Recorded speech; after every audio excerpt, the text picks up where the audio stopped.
Hi, welcome to my video. If you've stumbled upon this one, you're on part 2, where I continue talking about some of the things I've learned about tartan. If you're interested, please check out part 1, and it will flow into this part.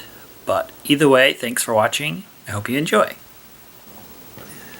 One interesting thing I learned from the Art of Kilt Making book is how that first official recognized tartan was the Black Watch tartan. And the fascinating thing about it is, around that time was the time of the Jacobite rebellion. So what I learned was that the name Jacobite comes from, let me think, I think it's the, okay, so I looked it up, and it comes from, Jacobite comes from the word Jacobus, which is the Latin form of the name James. And the Jacobites supported King James, and his descendant, his grandson, his descendant, the Bonnie Prince Charlie or something. So, okay, about all this information. This is the best that I've been able to research and stuff. And so if you find holes in what I'm saying or things that I've said that aren't true, but that you have sources to back it up, I would, please tell me in the comments. But the tartan world and the world of Highland clothes and kilts and stuff is full of a lot of hearsay kind of stuff. And so I might have gotten some things wrong, or I might have heard it from somebody that got it wrong. So anyway, the interesting thing is the Jacobites were fighting to maintain this Gaelic Highland culture, and the British Army. Here's what the book says. The first official regularized tartan appeared, ironically enough, in fabric issued for uniforms by the British Army.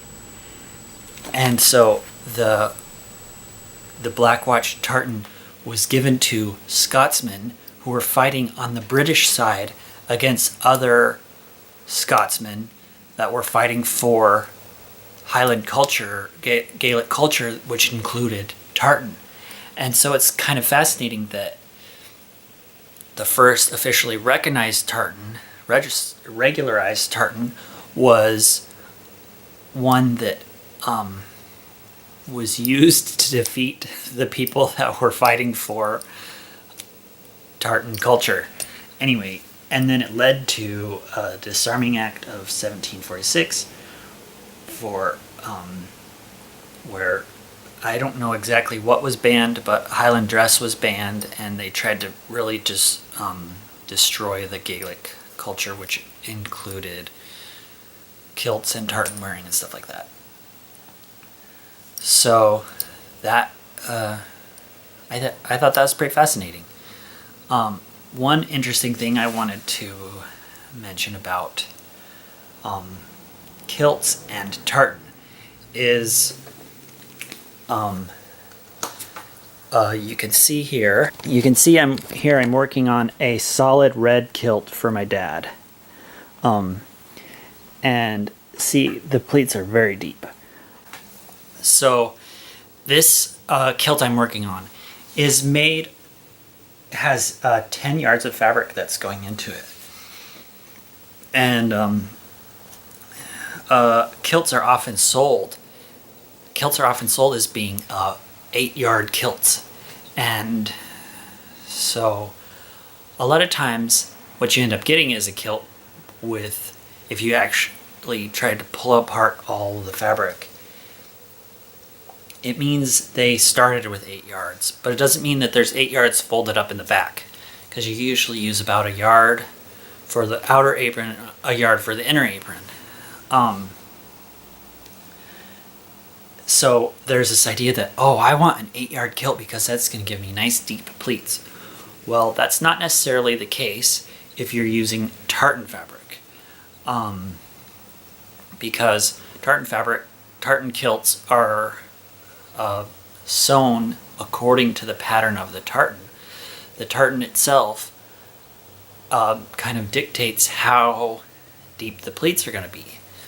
So here is a piece of Tartan clan tartan, and the repeat of the set is very large. It goes 12 inches before it repeats. And so let's say there's two ways to pleat a kilt: to the stripe and to the set. And to the stripe means there's a dominant stripe running down the center of each pleat. To the set means that you reproduce the pattern of the set among the pleats of the back. So for simplicity, let's imagine we're making a kilt that's pleated to the stripe. So this Tartan clan tartan, the repeat is so big that if I put this white stripe running down the center of each pleat, it means that I'm going to have almost 12 inches of material going into how deep that pleat is. So when you fold it in half, it'll be, almost 6 inches of depth. It'll actually be a little less, but on the other hand, this Fraser tartan, the repeat of the set is under 6 inches. And so if you make this similarly, if you make a white stripe running down the center of each pleat, the pleat is going to be very shallow. It's going to have less than 5 inches to make that pleat deep. So if you use 8 yards of fabric, you'll be able to make, since the set is so small, you'll be able to pack more pleats into that space, but they won't be as deep.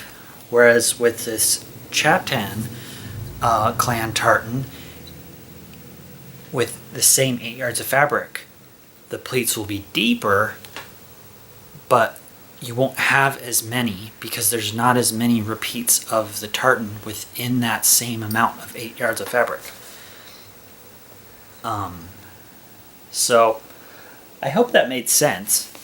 And I don't know, it's really interesting to me how that works out and how there's this misconception about like the more yards are better. That's not necessarily the case. A lot of yardage does make the back of the kilt heavier, which can make it swing better. But once you get past like 5 yards of fabric, that's a lot of fabric going into the back of your kilt, and it's probably going to swing pretty nice, especially if you use a heavier weight. So, thanks for watching. I hope you enjoyed. I'm going to end with some clips of some of the tartans that I have collected. Hi. So while editing this video, I was realizing it was getting kind of long, so I'm going to save the tartan parade, the display of a variety of tartans, for another video.